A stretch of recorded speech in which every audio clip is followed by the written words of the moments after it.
네, 웨스트민스터 신앙고백서 이제 28장 세례에 대하여인데요. 이 부분이 사실 그렇게 막 복잡하진 않은데 아무래도 조금 짚고 넘어가야 될 부분들이 저희가 있는 것 같습니다. 보통 이제 세례라고 하면 저희가 흔히 이제 그 일생에 한 번 이렇게 교회에 다니시게 되거나 혹은 이제 유아들이 받거나 저는 이제 부모님이 두 분 다 기독교인이시고 장로교인이시지만 아이러니하게 이제 저희 동생은 유아세례를 받았는데 저는 유아세례를 안 받고 이제 제가 학습을 받고 세례를 받게 되었거든요. 그렇게 일생에 한 번은 이렇게 보통 교회를 다니는 가정이라면 청소년기에 보통 입교를 하든 세례를 하든 이렇게 하는 것 같은데 과연 세례란 무엇의 의미가 있으며 진짜 과연 무엇인가, 이게 뭐 그냥 퍼포먼스인가, 그런 것도 좀 해야 될 것 같고요. 또 로마 카톨릭에서 세례를 받고 이제 개신교로 전향을 하시는 분들이 있어요. 이제 그런 경우에 이게 세례가 합당한 거냐라는, 좀 다시 해야 되냐 아니면 그것도 인정을 해줘야 되냐라는 좀 질문들도 있고요. 그 다음에 이제 메타버스 세대잖아요. 지금 가상현실, 뭐 증강현실 또는 비대면 이런 시대인데 그러면 이제 저희가 온라인으로 이렇게 세례를 해도 되냐, 그런 부분들도 조금 이제 논의가 돼야 될 부분이고요.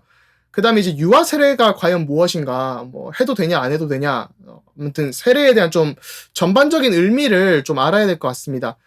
그리고는요, 이제 지난주에 성례에 대해서 할 때 가장 강조되었던 포인트가 두 가지인데요. 은혜 언약의 표와 인치심이라고 해요. 저희가 이 성례에 대해서 뭐 예를 들면 그 여러 가지 뭐 세례가 있다고 하면 세례 자체가 우리가 구원받았다는 교회의 멤버십인과 동시에 이 물에 잠겼다가 나오든 아니면 물을 붓든 하는 행위들이, 그런 표들이 사실은 이제 우리가 은혜 언약을 받았다는, 구원을 받았다는 수혜자다, 이런 의미를 가지고 있고, 또 한편으로는 이제 그것을 인치신다, 하나님이 보증하신다, 뭐 이런 의미들이 있겠죠. 그리고 또 표와 표가 의미하는 것이라고 해서 뭐 예를 들면 이제 물 같은 경우는 뭐 죽음과 생명을 의미한다고도 볼 수 있을 것 같고, 뭐 대표적으로 이제 빵과 포도주가 예수님의 몸과 또 피, 그런 걸 의미하고, 그 다음에 이제 또 뭐 물 같은 경우 이제 죽음과 부활하심, 뭐 죄사함, 이런 것들을 또 의미하고 있죠. 그런 면에서 이 세례를 어떻게 이해를 해야 될지 좀 한번 살펴봐야 될 것 같습니다. 네, 28장 1에 보니까요. 세례는 예수 그리스도께서 제정하신 신약 성경이 가르치는 성례이다. 성례의 한 종류라는 것이고, 구약 성경에는 이제 등장하지 않고 신약 성경에서 예수 그리스도께서 제정하셨다고 나오죠. 세례는 세례를 받은 당사자가 유형교회에 엄숙히 입회하는 것을 의미하고, 뿐만 아니라 은혜 언약의 수혜자가 되었음을 알리며 그리스도와 연합되었음과 중생함 그리고 죄사함을 받았음을 알리고 인치는 것이다. 세례는 또한 그가 이제는 새 생명 가운데서 예수 그리스도를 통하여 하나님께 자신을 드리겠다는 것을 알리고 인치는 것이다. 이 성례는 예수 그리스도께서 친히 명하신 것으로서 세상 끝날까지 교회 안에서 계속 시행되어야 한다라고 합니다. 그래서 이게 뭐 간단하게 얘기하면 이제 구원에 대한 부분과 교회 멤버십에 대한 부분이 나오죠. 교회의 어떤 회원권, 뭐 헬스클럽 회원권 이런 것이 아니라요. 이제 이 사람이 은혜 언약의 공동체, 교회 공동체, 신앙 공동체, 우리 믿음 공동체의 한 일원이다라는 의미를 또 가지고 있다고 볼 수 있습니다. 그래서 이제 보통은 새신자분들이 이렇게 세례를 받으시게 되죠. 물론 이제 저희는 뭐 세례 때 뭐 이름을 주거나 하는 행위는 하지 않지만요. 그래서 언약의 표와 인치심으로 이제 그 우리가 그리스도와 연합되었음을 세례를 통해서 알리고, 그리스도의 능력이나 여러 가지 그리스도께서 우리에게 주신 은혜의 유익들이 우리와 함께한다라는 표가 되기도 하고요. 또 구원에 대한 인치심이라고 볼 수 있습니다. 이게 나중에 가서 이제 28장 아마 4인가 보면 4인가?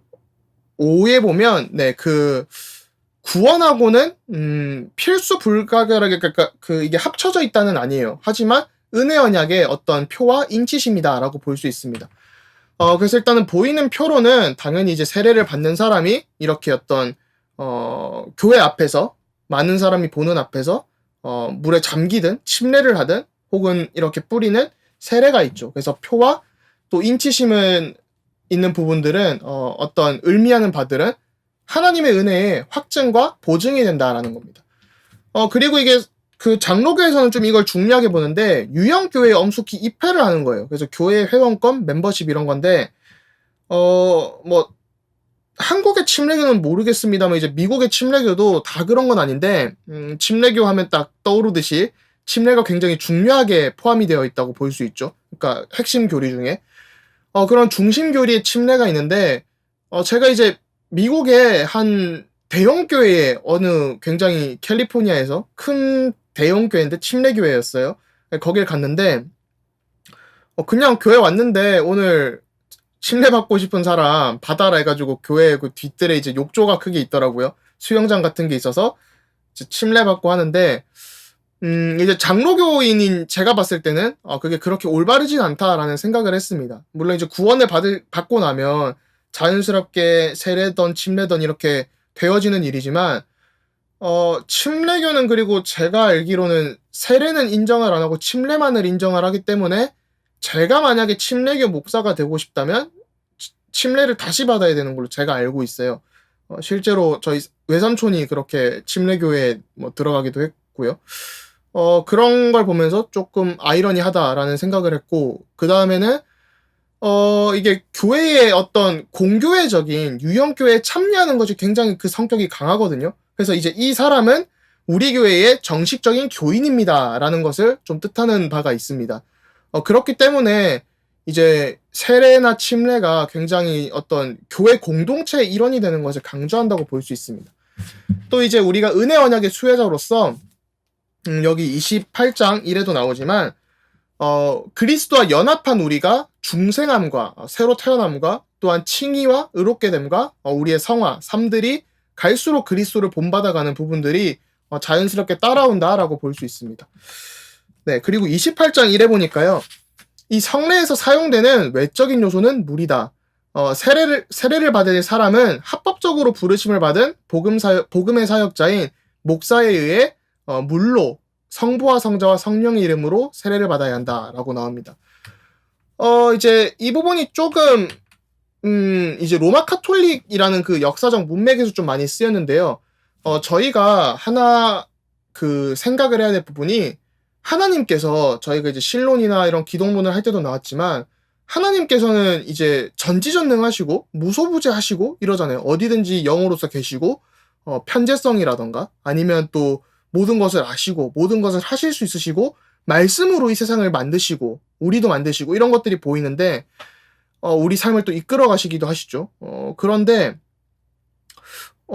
이 하나님께서 역사하시는 방편들이 사실은 하나님께서 스스로를 내려놓으시고 또 제한을 두심으로 역사를 하시는 부분들이 많아요. 예를 들면 이제 성육신 같은 경우도 예수님의 신성이나 하나님의 신성이 그때 버려진 것은 아닌데 낮은 자의 자세로 오심으로써 이 땅의 인류의 죄를 해결하시기도 하셨고 또 세례나 침례나 혹은 성찬이나 이런 것들도 그 빵과 포도주에 임재하시는 부분이라던가 또 이제 구원의 이런 상징들을 어떤 이런 세례나 침례를 통해서 제한을 하십니다. 그런 방편들 또 하나님께서 역사하시는 방편이 좀 쉽게 얘기하면 그냥 하나님께서 원하시는 대로 하실 수 있겠죠. 하지만 그 하나님께서 하실 때는 아브라함에게 말씀하셨던 것처럼 우리에게도 이를 숨기지 아니하시고 말씀으로 우리에게 나타내시고 계시하신다고 하죠. 말씀으로 역사하시고 예배를 통해 역사하십니다. 그렇기 때문에 우리 기독교가 예배에 최우선을 두고요. 예배를 통한 말씀의 인도와 또 우리의 어떤 성찬이나 세례 같은 성례에 대해서 그러니까 하나님께서 그런 것들을 통해서 스스로 역사하시겠다는 방편을 보여주시는 것이죠. 이게 이제 구원론적으로 얘기를 해도 하나님께서 그냥 하실 수 있잖아요. 그렇다면 그냥 구원을 하실 수도 있겠죠. 원하시면. 하지만 하나님께서는 그 구원을 하시는 방편조차도 예수 그리스도를 믿음으로 말미암아 이렇게 구원을 받는다라고 스스로 그런 방편들을 어느 정도 사실 좋은 표현은 아닌데 제한하셨다라는 표현들을 좀 신학적으로도 가끔 사용을 합니다. 그래서 하나님께서 그렇게 좀 역사하신다고 볼 수 있겠죠. 이제 로마 카톨릭 같은 경우는 이제 예수님께서 물로 세례를 하라고 했는데 이제 얘들은 기름을 또 사용을 합니다. 좀 이런 부분들도 웨스트민스터가 이렇게 반박을 하는 부분을 볼 수 있고요. 그다음에는 여기 저희가 이 성삼위 하나님이 등장을 하는데 성부와 성자와 성령의 이름으로 세례를 해야 된다라고 합니다. 이게 저희가 뭐 성부, 성자, 성령 이게 그냥 있는 게 아니라 성삼위 하나님은 사실 이게 신학에서 굉장히 핵심이고 성경의 가르침에도 핵심이고 많은 교리들 가운데서도 성삼위 하나님에 대한 부분을 찾을 수 있습니다. 뭐 성령뿐만이 아니라 뭐 기독론이라던가 구원론이라던가 이 모든 것들이 성삼위 하나님적이죠. 특히 이제 이 성찬론에 들어와서는 사실 이제 저희가 이 신학의 순서를 보면 계시론, 우리가 하나님을 어떻게 아는가, 하나님이 어떻게 우리에게 나타내셨는가에부터 시작을 해서 뭐 그러다 보니까 이제 성경도 나오고 그 다음에 이제 하나님, 성부 하나님에 대해서 나오고 우리 인간에 대해서 하나님께서 하신 그 사역으로서의 인간의 창조에 대해서 나오고 인간이 어떻게 타락하였는가, 죄에 대해서 나오고 그 죄를 어떻게 해결하셨는가에서 기독론, 그리스도에 대한 신학이 나오죠. 그 이후에 나오는 게 구원론. 사실 구원론이라고도 하고 성령론이라고도 해요. 그래서 기독론을 이제 그리스도께서 하신 객관적인 일로 보고 구원론을 그리스도와 성령께서 우리에게 적용하시는 주관적인 것으로 보죠. 그래서 성령론을 선호하는 학교도 있고 구원론을 선호하는 학교도 있는데 학파마다 좀 명칭이 다른데요. 그것들이 끝나고 나서 나오는 게 교회론이기 때문에 교회 자체가 굉장히 성삼위 하나님의 역사에 많이 묶여 있다. 또 기초하고 있고 송영을 하게 되는, 찬송을 하게 되는 그런 것들이 있다고 볼 수 있습니다. 그래서 저희도 목사님께서 항상 성삼위 하나님 이런 걸 강조하시는데 이 교회를 떠나서는 성삼위 하나님이 올바르게 이해가 될 수 없는 것 같습니다. 그래서 이제 이 로마 카톨릭이 그럼 주는 세례는 합법적인가? 개신교에서 오케이를 해도 되는가? 라는 문제가 있죠. 여기에 대해서 이제 많은 찬반들이 있는데요. 제가 이거 학자 이름을 클래스 노트에 어디 적어놨었는데, 이제 뭐, 학자가 사실 뭐, 수백, 수천 명 되잖아요. 역사 속에서. 그래서 다 기억은 안 나는데, 많은 개혁주의 신학자들이 아이러니한 게, 여기 보시면, 기름을 사용하는 거에 대해서는 반박을 했잖아요.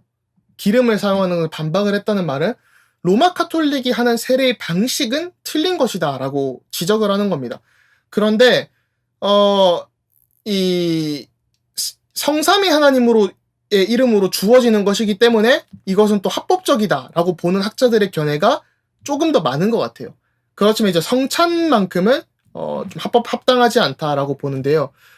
저희가 또 하나 주목을 할 게 여기서 이 세례를 받을 이 사람은 합법적으로 부르심을 받은 복음의 사역자인 목사에 의해 이 부분 때문에 이제 로마 카톨릭 교회가 참된 교회냐 혹은 또 그런 신부들이 참된 목사냐라는 부분에 있어서 좀 찬반이 있습니다. 근데 이제 이 합법적으로 부르심을 받은 목사들이라고 웨스트민스터 신앙고백서가 지칭을 할 때는 아마도 이제 그 부분이 더 많은 것 같아요.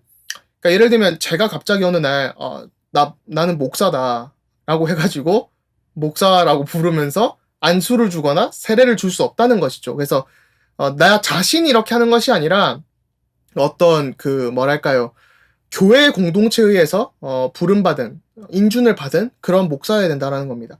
그래서 실제로 안수에 대해서도 안수에 대해서도 뭐 여러 가지 말들이 좀 있을 수도 있겠지만 일단 근본적으로는 목사도 내적 소명, 그러니까 하나님께서 나를 목회자의 길로 부르셨구나가 있어야 되고, 그 다음에 이제 교회가 볼 때 외적 소명이라는 게 있어야 돼요. 그래서 저 사람이 좀 목사가 돼도 된다라는 외적 소명도 확인이 돼야 되거든요. 뭐 말씀을 가르치는 부분이라던가 아니면 좀 섬기는 부분이나 삶이나 여러 가지가 포함이 되겠죠.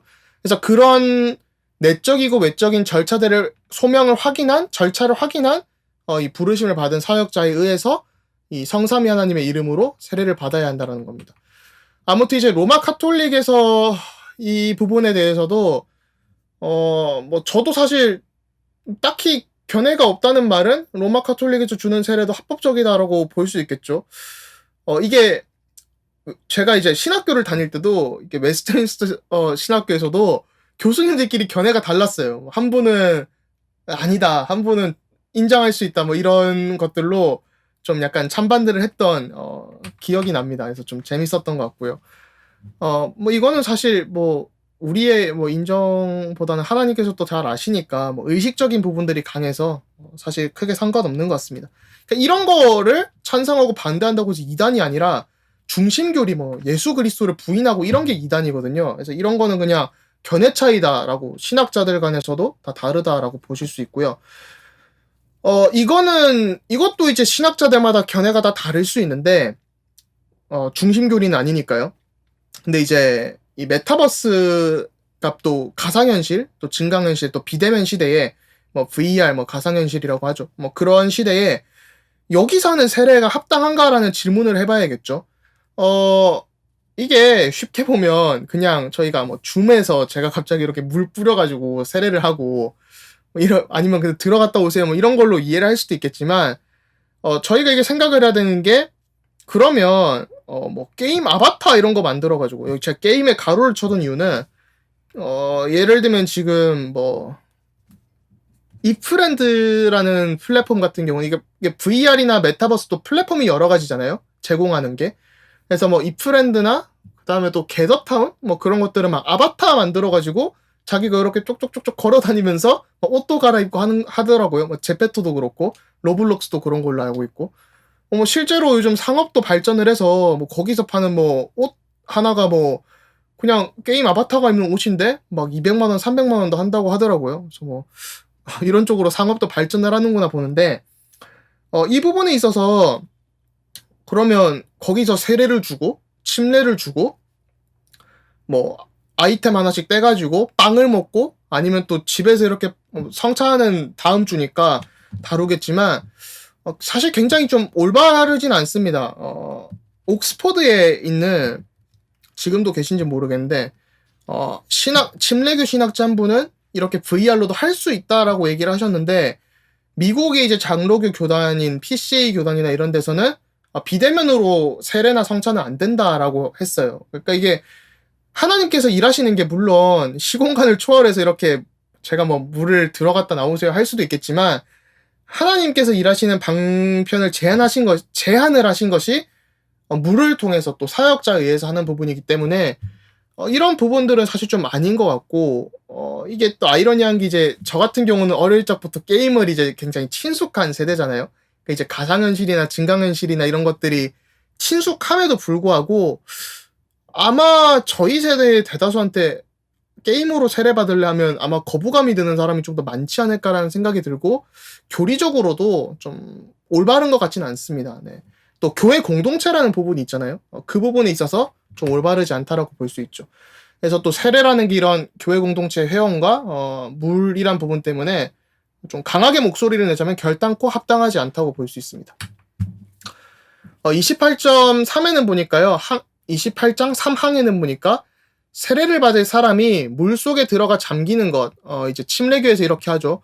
것이 꼭 필요한 것은 아니다. 세례는 그 사람의 머리 위에 물을 붓거나 뿌림으로써 정당히 시행된다.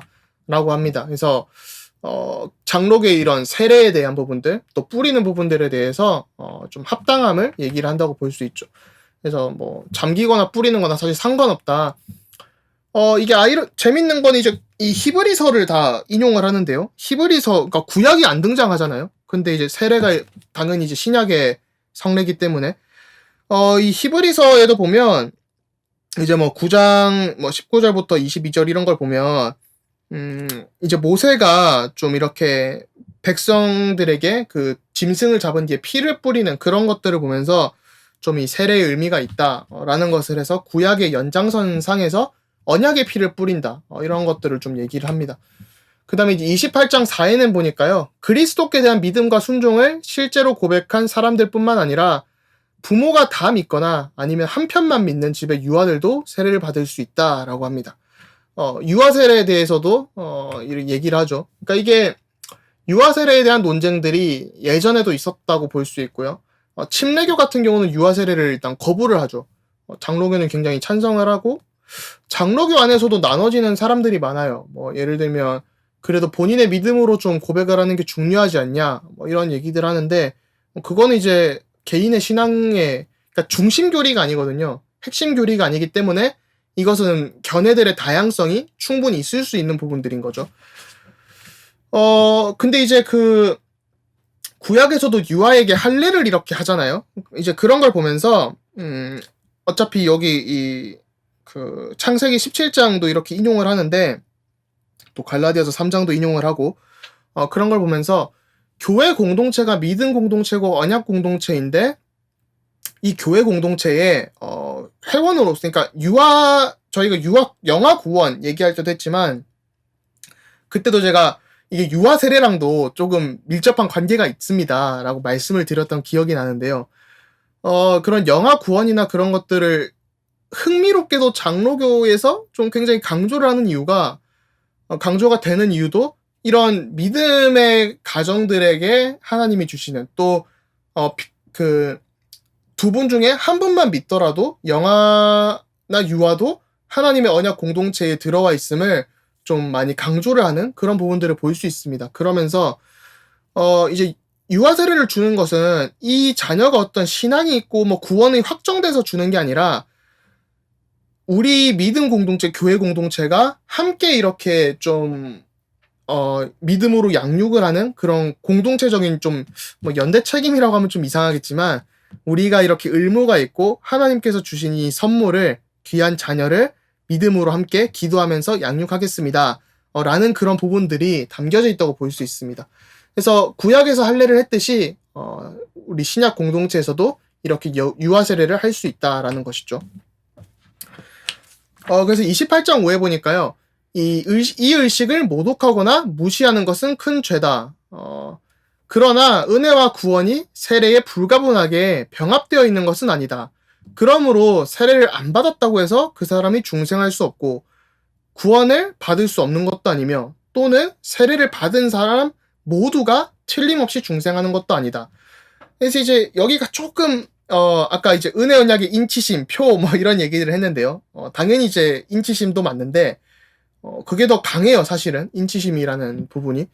근데 이제 제가 이번 주에 논문을 쓰다가도 마침 아침에 그 얘기도 나눴었는데 그 교회에 다닌다고 해서 구원을 받는 것은 아니잖아요. 그러니까 만약에 교회에 가시적 제도인 유형교회에 다닌다고 해서 구원을 받는다고 한다면 저희가 이제 가룟 유다라던가 아나니아 삽비라 또 사도행전 8장에 나오는 마술사 시몬 같은 경우는 이제 해석이 안 되는 거예요. 주회적으로 성경에서 이렇게 우리의 교리를 끌어내고 가르침을 끌어낼 때 믿는 바를 끌어낼 때 말이 안 되는 거죠. 그러니까 이게 교회에 다닌다고 다 구원을 받는 것도 아니고 그래서 세례를 받는다고 해서 그게 구원의 어떤 확실한 보증 수표가 된다는 것은 아닙니다. 또 세례를 받지 않았다고 해서 이제 구원을 못 받는다. 이것도 아닌 것이죠.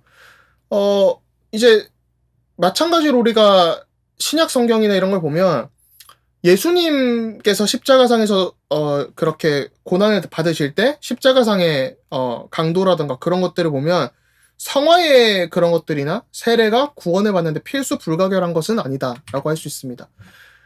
저희가 칭의와 성화에 대해서 논할 때도 그러니까 구원과 구원받은 자의 삶을 볼 때 구원받은 자의 삶이 당연히 또 강조가 돼야 되지만 착하게 살고 선행을 하고 구원받은 자의 어떤 그런 도덕적인 것을 산다고 해서 구원을 받는 건 아니잖아요. 오히려 구원을 받았기 때문에 그런 일들을 저희가 더욱더 하나님께서 보시기 만족스럽게 할 수 있는 것이지 흡족스럽게 할 수 있는 것이지 그게 그 구원의 어떤 증거나 어떤 토대가 될 수는 없다는 것이죠. 그래서 우리는 선행을 하기 때문에 구원을 받은 것이 아니라 구원을 받았기 때문에 선행을 한다는 그런 그 칭의성화의 이론 그 부분들이 이 부분에도 똑같이 적용이 됩니다.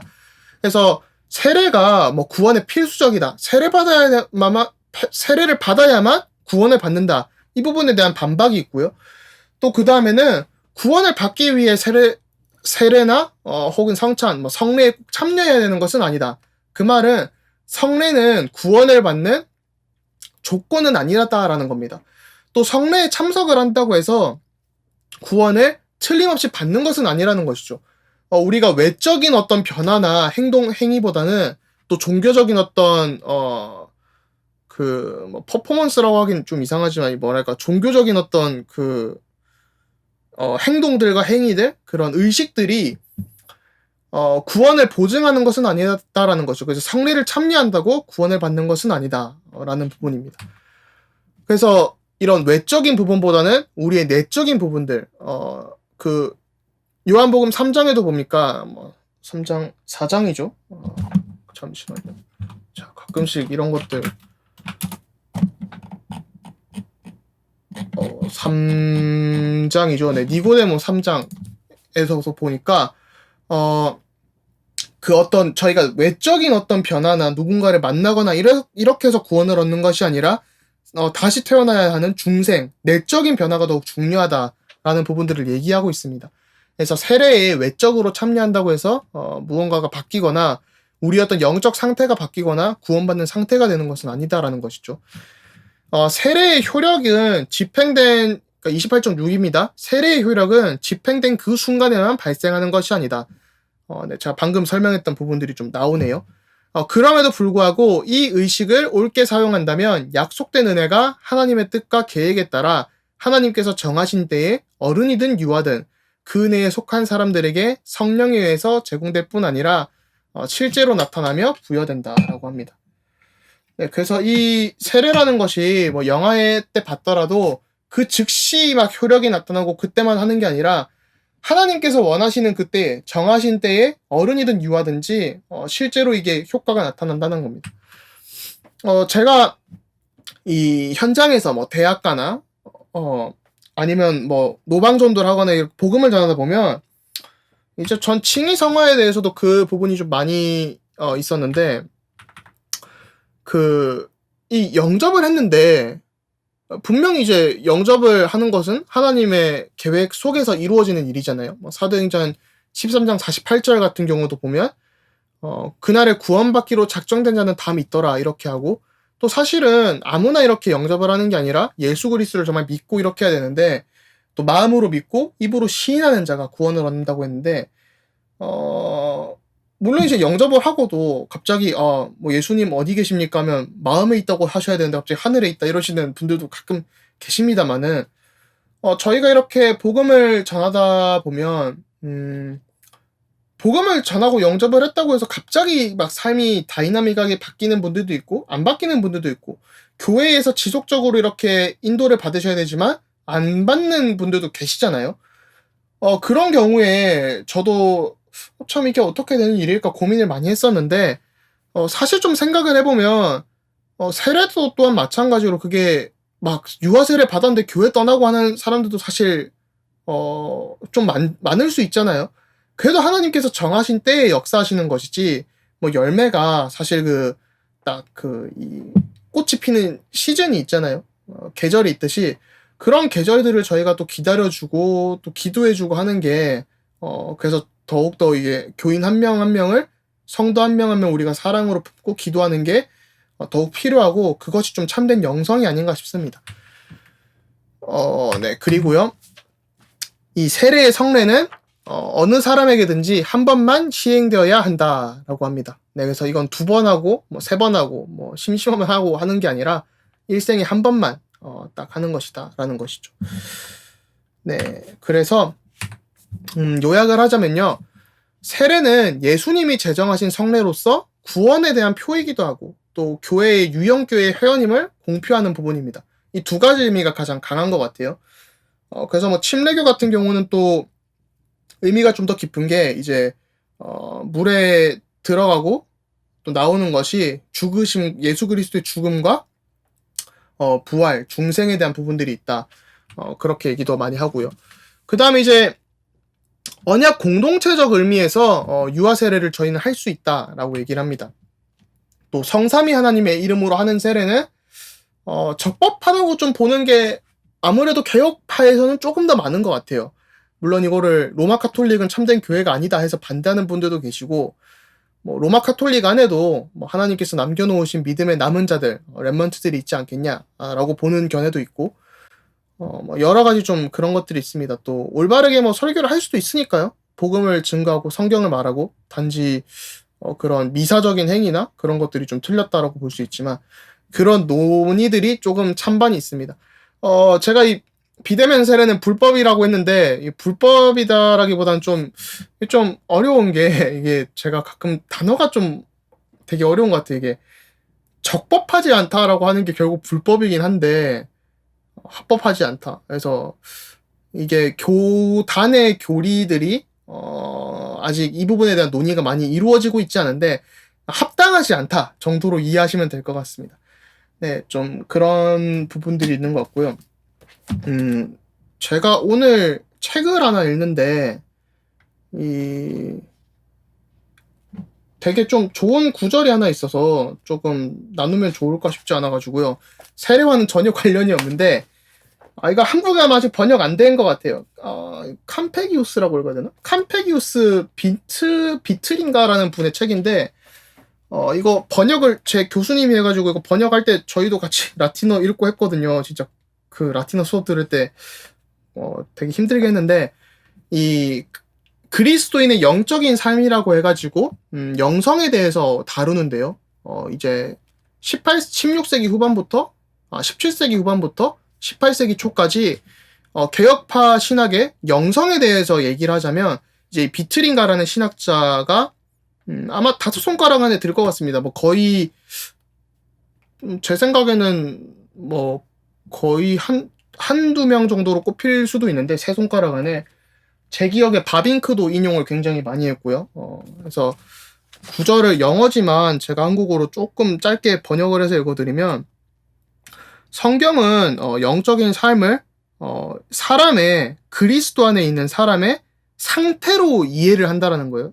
스테이트, 라틴어로 스테러스라는 단어가 쓰였는데 그 상태라는 것은 우리의 노예됨으로부터 노예되고 무시되고 타락하고 더러워지고 어떤 그런 러스트 뭐라고 하죠? 좀 되게 뭐 성적으로도 타락하고 여러 가지 또 그런 부분들에서 해방이 되어서 성경에서 해방은 굉장히 중요한 단어죠. 그 출애굽기랑도 연관이 있는 그래서 해방되어 가지고 그런 여러 가지 나쁜 것에서 해방돼서 하나님과의 교제 속으로 들어가는 것이다라고 하는데 이 영성이라는 게 우리 어떤 영적인 뭐 컨디션이라던가 그러니까 상태가 뭐 어느 제가 백신 맞아서 상태가 안 좋을 수 있는데 파일의 상태가 좋고 나쁘고 이런 게 아니라 우리의 그냥 신분 자체가 해방이 되어서 하나님과 함께 할 수 있는 그런 상황으로 우리의 마음이 하나님을 더욱 사랑하게 되고 기울어지고 이런 것들이 있다라는 겁니다. 그래서 물론 세례에서도 좀 그런 것들이 나타날 수 있겠죠.